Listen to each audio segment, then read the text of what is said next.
Buenas tardes y bienvenidos a este noticiero Mundo Académico, donde les informaremos los acontecimientos más importantes políticos y económicos de nuestro país. Las otras 5 fosas que serían de falsos positivos en Dabeima. El reto de determinar si en Dabeima, Antioquia, hay restos de víctimas de ejecuciones extrajudiciales es cada vez mayor. Desde el 9 de diciembre del año pasado, la JEP investiga la veracidad del testimonio de un exmilitar en el que aseguró que en el cementerio municipal Las Mercedes hay al menos 50 cuerpos de personas ejecutadas entre 2005 y 2007, de manera irregular por la fuerza pública, como parte de los llamados falsos positivos. Pero en este municipio del occidente de Antioquia habría otros 5 camposantos en los que se presume que hay inhumados restos de víctimas de desaparición forzada y ejecuciones extrajudiciales catalogadas como NE. Al menos así lo considera el Movimiento Nacional de Víctimas de Crímenes de Estado, MOVIS, que le solicitó a la JEP ampliar las medidas cautelares a otros cementerios en Dabeima, con el fin de hallar e identificar a estas posibles víctimas. Para la abogada Adriana Arboleda, directora de la Corporación Jurídica Libertad, vocera del MOVIS, es importante tener en cuenta que Dabeima ha sido una de las zonas más golpeadas por la violencia, pues allí tuvieron injerencia las FARC, las Autodefensas Campesinas de Córdoba y Urabá, las Autodefensas Unidas de Colombia y el bloque Elmer Cárdenas, así como la fuerza pública, con el batallón 74 de la Brigada Móvil de Contraguerrilla y el batallón Voltigros. Las víctimas pueden corresponder a estos diferentes grupos, porque en Dabeima hubo actuación de todos, y desde inicios de los años 80 ha sido territorio de control delincuencial, por estar ubicado en la zona del nudo de Paramillo, estratégica para distintos delitos, indicó la abogada. Asimismo, agregó que según casos que han trabajado hace varios años y que son confidenciales, podría haber 324 víctimas de desapariciones forzadas y cerca de 100 de ejecuciones extrajudiciales en Dabeima. Por esta razón expresó que es muy difícil determinar a cuáles víctimas corresponden los 7 esqueletos completos exhumados por funcionarios de la JEP en diciembre pasado, así como los demás fragmentos de huesos que serían también de posibles víctimas. Esa es justamente la labor que se viene ahorita, hacer las identificaciones y los cruces de datos, manifestó Arboleda. Esta situación concuerda con testimonios de testigos de la aparición de cuerpos NN en el municipio, especialmente entre los años 1995 y 2007. Tal es el caso de Yolanda, quien salió del municipio desplazada por amenazas y fue enfermera durante 12 años, hasta finales de la década del 90. Ella cuenta que debía ayudar a hacer las necropsias de los cadáveres que aparecían con signos de violencia, muchos sin identificar y sin que nadie los reclamara nunca. Y lo más extraño eran las irregularidades del veredicto de muerte con lo hallado en el cuerpo. Pero aún así nunca supo con certeza cuál actor armado les dio la orden a ella y a otros empleados del hospital de huir del municipio. Para Augusto González, director del Museo Casa de la Memoria en Dabeima, siempre se han escuchado rumores de que los cuerpos que pudieron llegar al cementerio Las Mercedes eran de personas de otros lugares del departamento, como Medellín.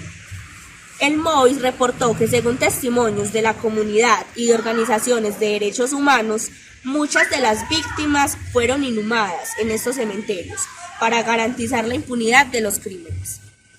Han referido que eran testigos de cómo los diversos actores del conflicto llevaban los cuerpos de las víctimas o de los mismos combatientes a los diversos cementerios para ser sepultados sin ningún procedimiento, indicó el movimiento en la solicitud a la JEP.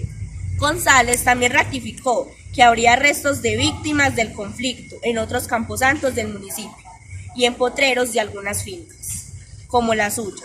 Además de Las Mercedes, el MOVIS le pidió a la JEP decretar medidas cautelares en el cementerio plebisteriano, ubicado en la cabecera municipal y administrado por la iglesia plebisteriana. El cementerio de la vereda del Salado, el cementerio del corregimiento Caparrucia, el cementerio del corregimiento de San José Urama y el cementerio del corregimiento de La Balsita. Estos camposantos, dijo Arboleda, no tienen medidas de preservación, cuidado y protección para evitar que los restos humanos de posibles víctimas de desaparición forzada o ejecuciones extrajudiciales sean alterados o se pierda su rastro. El MOVIS pide además que se solicite a la Fiscalía General de la Nación, la Alcaldía de Dabeiba, el Instituto Nacional de Medicina Legal, el Ministerio del Interior, la Gobernación de Antioquia, la 4ª y 7ª Brigada del Ejército y la Personería de Dabeiba, que entreguen toda la información relacionada con los casos de las personas dadas por desaparecidas en el municipio o que pudieron haber sido llevadas a los cementerios sobre los cuales se está solicitando medidas cautelares. Por el momento, hace falta que se cumpla la plena identificación de los restos ya exhumados en el cementerio Las Mercedes, labor en la que trabaja el Instituto de Medicina Legal. Así se podrán cotejar la información para saber a quiénes corresponden los cuerpos y determinar si fueron asesinados por la fuerza pública para luego hacerlos pasar como guerrilleros o si se trata de otras personas que cayeron en manos de otros grupos armados como la guerrilla y los paramilitares. Contexto histórico. Falsos positivos en Colombia. Es el nombre con el que la prensa y la sociedad civil colombiana denominó al involucramiento de miembros del Ejército de Colombia con el asesinato de civiles no involucrados en guerras o ejecuciones extrajudiciales, haciéndolos pasar como bajas en combate. Estos asesinatos tenían como objetivo presentar resultados por parte de las brigadas de combate. Se vienen conociendo denuncias y especulaciones sobre estos hechos desde 1978. Entre los casos más conocidos están los de Fabio Vázquez Villalba y Luis Arcesio Ramírez, quienes fueron detenidos y torturados hasta morir. Pero esta problemática tomó mayor fuerza entre los años 2006 y 2009, durante el programa de seguridad democrática del gobierno de Álvaro Uribe Vélez. También se dice que mientras el expresidente Juan Manuel Santos concretó el proceso de paz, esto dio pie a más y más bajas de inocentes, para hacerle creer al pueblo colombiano que este proceso sí estaba dando resultados, pero en realidad era por beneficio propio y ni siquiera del país. El resumen de esta noticia es cómo podemos evidenciar que el gobierno ha estado atacando las problemáticas de los falsos positivos, al estar enfocado en hacer justicia de cadáveres pasados y buscando la forma de crear más seguridad en los cementerios de los pueblos del país. Han estado entrevistando familias de personas que han sido víctimas de esta problemática y se han dado cuenta de que tanto es el nivel de este problema que incluso han saqueado tumbas y han amenazado a personas para que alteren las evidencias de muerte.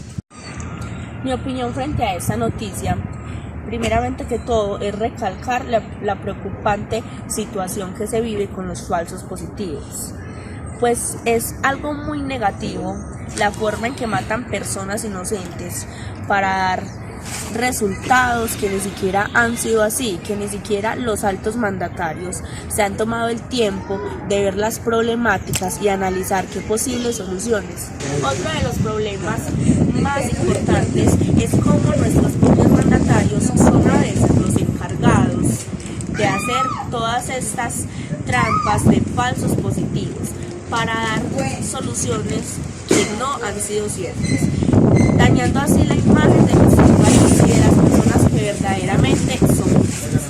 También es muy importante ver cómo las personas o los objetivos son los campesinos, personas que muchas veces no tienen el conocimiento necesario de los derechos que tienen por vivir en un lugar que sea perteneciente al país de Colombia.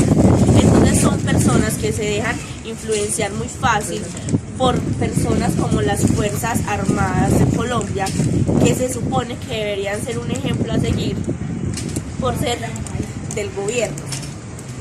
Estas personas se aprovechan de los campesinos, amenazándolos para que hagan lo que ellos quieren que hagan y así matarlos, para hacer que que ellos sean las bajas en combate que supuestamente dan. El lado positivo de esta noticia es ver cómo las personas y cómo los mismos funcionarios del gobierno se han tomado la tarea de enfrentar este problema como lo que es, un problema que está afectando a todo Colombia y que muchas veces nosotros somos títeres de esto. Entonces, esto es algo positivo porque han habido más sensibilidad en cuanto a estos temas. Esta noticia es del 24 de enero del 2020. La fuente es El Tiempo. Los actores son las víctimas, la JEP, el exmilitar que dio el testimonio, la fuerza pública, el MOVIS, la abogada Adriana Arboleda, las FARC, las autodefensas campesinas, las autodefensas unidas de Colombia, el bloque Elmer Cárdenas, Yolanda, Augusto González, la comunidad, las organizaciones de los derechos humanos, los paramilitares y medicina legal. El escenario es Dabeiba, Antioquia. Las ideologías que podemos evidenciar en esta noticia son el capitalismo, el liberalismo, la derecha, las FARC son de ideología marxista, las autodefensas de extrema derecha y anticomunista.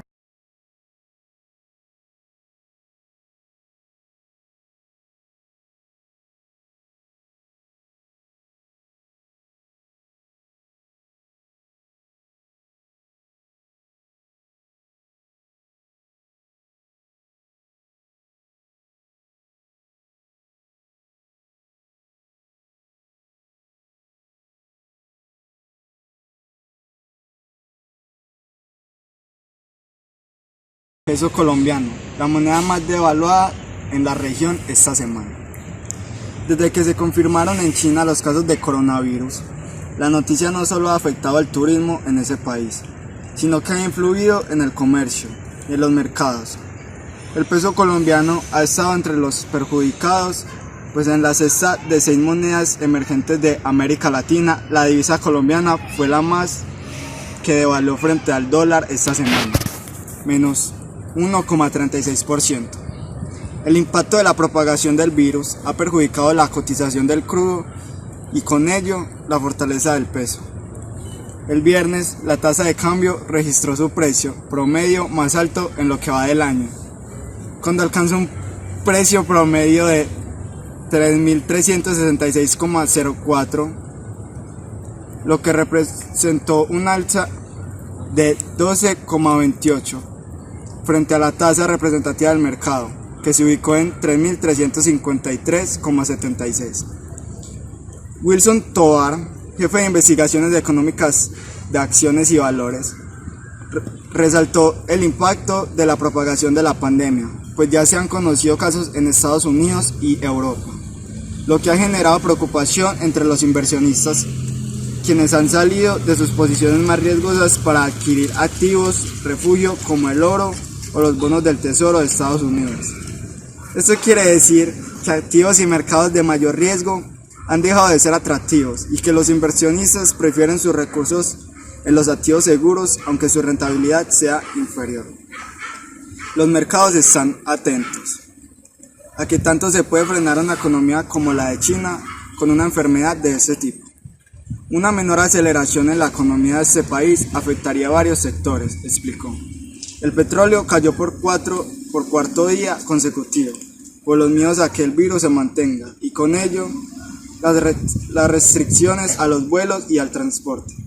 Además, los temores al impacto que puede haber en el crecimiento económico, si se llega a presentar una pandemia en China, impactan la demanda de crudo. El viernes, tanto el barril de WTI como el Brent cayeron más de 2%.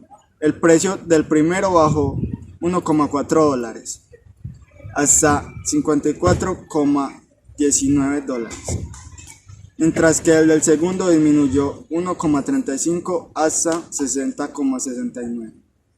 La caída en los precios del crudo ha generado presión en el peso colombiano, pues en los últimos 2 meses hemos visto una mayor correlación entre ambos, destacó Germán Cristancho, gerente de investigaciones económicas de la vivienda Corredores. La correlación entre el peso colombiano y los precios del petróleo es inversa, pues cuando el crudo se negocia a un menor valor, al mercado local entran menos dólares, lo que lleva a que el peso pierda valor frente a la moneda estadounidense y a la tasa de cambio aumente. Para Tovar, la caída de los precios del crudo no solo se atribuyen al virus. Reseña histórica. El peso ha sido la moneda colombiana desde 1810. En 1837 el peso reemplazó al real a una tasa de cambio de 1 peso 8 reales, estando dividido inicialmente en 8 reales. En 1847 Colombia decimalizó su moneda dividiendo el peso en 10 reales, cada uno de los cuales se dividía en 10 décimos de reales. Luego esto tuvo más y más transformaciones. En 1871 Colombia adoptó el patrón oro, ligando el peso al franco francés en una tasa de cambio de 1 peso 5 francos. Esta tasa solo se mantuvo hasta 1886. En 1880 el presidente Rafael Núñez crea el Banco Nacional de la República de Colombia, el cual tenía múltiples funciones. Una, la de imprimir el papel moneda, que a partir de 1888 sufrió una acelerada inflación. En 1931, cuando el Reino Unido abandonó el patrón oro, Colombia cambió su vinculación al dólar estadounidense, a razón de 1,05 pesos un dólar. Esta vinculación existió hasta 1949, cuando la inflación de la moneda colombiana acabó con esta tasa de cambio. La noticia habla acerca de que los accionistas tienen miedo de invertir en los mercados de Colombia o de China, ya que no son activos seguros, por lo que el virus se está expandiendo y no habrán productos que se puedan importar o exportar hacia este país. Opinión: esto nos hace dar cuenta que de ser una potencia mundial y explotar los recursos y por sí el medio ambiente no vale la pena, ya que pueden traer grandes consecuencias como estas enfermedades que se pueden expandir por todo el mundo. Por otra parte, los inversionistas tienen claro que comprar activos seguros pero que no les den los mismos ingresos va a ser mejor que poder perderlos por esta pandemia. Actores: inversionistas, Wilson Tovar, Germán Cristancho, Abdulaziz bin Salman Al Saud. Ideología capitalista. Escenarios: Colombia, Estados Unidos, Europa, China. Tantas problemáticas. En realidad vale la pena explotar y acabar con los recursos naturales para lograr ser una potencia mundial. ¿Crees que estos altibajos pueden afectar a Colombia y a otros países? Más medidas para garantizar la protección de los FARC. Después de una reunión en la Casa de Nariño fueron adoptadas 6 nuevas estrategias. Tras el asesinato del excombatiente de las FARC, John Freddy Vargas, ese fin de semana en Huila, el gobierno nacional anunció este lunes 6 nuevas medidas para garantizar la protección de los ex-FARC. Primera medida: priorizar los análisis de riesgo en curso para los solicitantes ubicados en los 27 municipios en los que se concentra el 65% de las afectaciones. Segunda, priorizar el trámite de denuncias de amenazas y solicitudes de protección. Tercera, impulsar por medio de las policías locales planes de apoyo y protección para excombatientes. Quinta, pedir a la UNP que revise el tipo de medidas de protección. Sexta, recomendar a la ARN acelerar la definición y ejecución de la ruta de reincorporación para las personas. Historia de la noticia. Bueno, la noticia nace ya que desde que el gobierno empezó con el tema de la negociación de la paz y dar vacantes de trabajo a los desmovilizados, empezaron a resultar mucho más excombatientes muertos, porque en el grupo armado y legado donde estaban no compartían la misma decisión y están en desacuerdo con lo que proponía el gobierno. Entonces los empezaron a matar por tipo de venganza o porque los desmovilizados podían tener información confidencial que pudiera comprometer el grupo armado ilegal. Venganza que daría hasta los familiares de los excombatientes. Por ende es que surge la noticia y las 6 medidas de protección. Actores: los desmovilizados de las ex-FARC, Gobierno Nacional, Ministerio de Defensa y del Interior, la Fiscalía General, el Cuerpo Élite de la Policía y la Unidad Nacional de Protección. Ideologías: capitalista. Escenarios: Gobierno, Huila, Cauca, Nariño y Antioquia. Bueno, en el resumen de esta noticia podemos ver que como Colombia en estos últimos años ha estado en proceso de paz, busca tener mejores protecciones a los excombatientes de las FARC, ya que con estos buscan que más personas o excombatientes de las FARC se desmovilicen para así llegar a un proceso total. Crítica positiva. Me parece que estas 6 nuevas medidas que el gobierno acaba de incorporar para el proceso de paz son una buena decisión, de que algunos guerrilleros que no se han desmovilizado van a querer hacerlo, porque de esa manera ellos van a tener mayor seguridad a sus familiares y en ellos mismos al desmovilizarse. Según estudios se dice que el 98% de las FARC se están involucrando en el proceso de paz y eso está llevando a Colombia por un buen camino. Bueno, la crítica negativa. Creo que Colombia debe tener en cuenta algunas ideologías de ultraizquierda, ya que no todas comparten las mismas ideas y van a querer tomar diferentes decisiones. Preguntas problematizadoras sobre las 6 nuevas medidas. Primera, ¿crees que estas medidas que está tomando el gobierno para con el proceso de paz ayudaría a Colombia a ser un país sin violencia? Segunda, ¿estás de acuerdo con que se le dé trabajo a los desmovilizados, sabiendo que hay personas en Colombia que no tienen algún pasado malo y no tienen empleo? Existen preocupaciones por algunas obligaciones de FARC-Archila. La Ministeria del Interior, Nancy Patricia Gutiérrez, causó toda una polémica este martes cuando afirmó que el acuerdo de paz que se firmó en el año 2016 con la guerrilla de las FARC es semifallida. Tras la declaración de Gutiérrez, el consejero presidencial para la estabilización, Emilio Archila, quien es el funcionario que está al frente de la reincorporación, dijo que en el gobierno no hay sino una sola voz y en las directrices que imparte el presidente, quien está comprometido con la reincorporación. Gutiérrez aseguró durante un foro organizado por semana que el gobierno del presidente Iván Duque encontró un ambiente del país polarizado, entre otras cosas, por una negociación política que no recogió a las mayorías del país. En todo caso, Archila comentó que en el Ejecutivo sí existen preocupaciones del componente FARC, las cuales han sido expresadas en comisión de seguimiento o impulso de verificación a la implementación del acuerdo final. Resumen. La Ministeria del Interior, Nancy Patricia Gutiérrez, habla sobre la polémica que se ha presentado cuando se firmó el acuerdo de paz, pero que esta ha estado fallando. Pero el consejero presidencial Emilio Archila dice lo contrario, ya que Iván Duque ha estado muy comprometido en ello. Reseña histórica. La noticia surge porque los de las FARC no están cumpliendo con algunas medidas que se han acordado sobre la información que beneficia al gobierno. Es por esto que la ministra Nancy Gutiérrez hace este tipo de comentarios, el cual desata tal polémica. Personajes: Ministeria del Interior, Nancy Gutiérrez, Emilio Archila, Iván Duque. Escenario: Colombia. Ideologías: izquierda marxista y capitalista. Mi opinión es negativa, ya que la ministeria del país, o sea, Nancy Patricia Gutiérrez, está dejando a Colombia como un país que está poco comprometido con el proceso de paz, cuando no es así, es lo contrario. El país está haciendo todo lo posible para incrementar las medidas de ayuda a aquellas personas, ayudando a las personas, pero más aún a esas personas desmovilizadas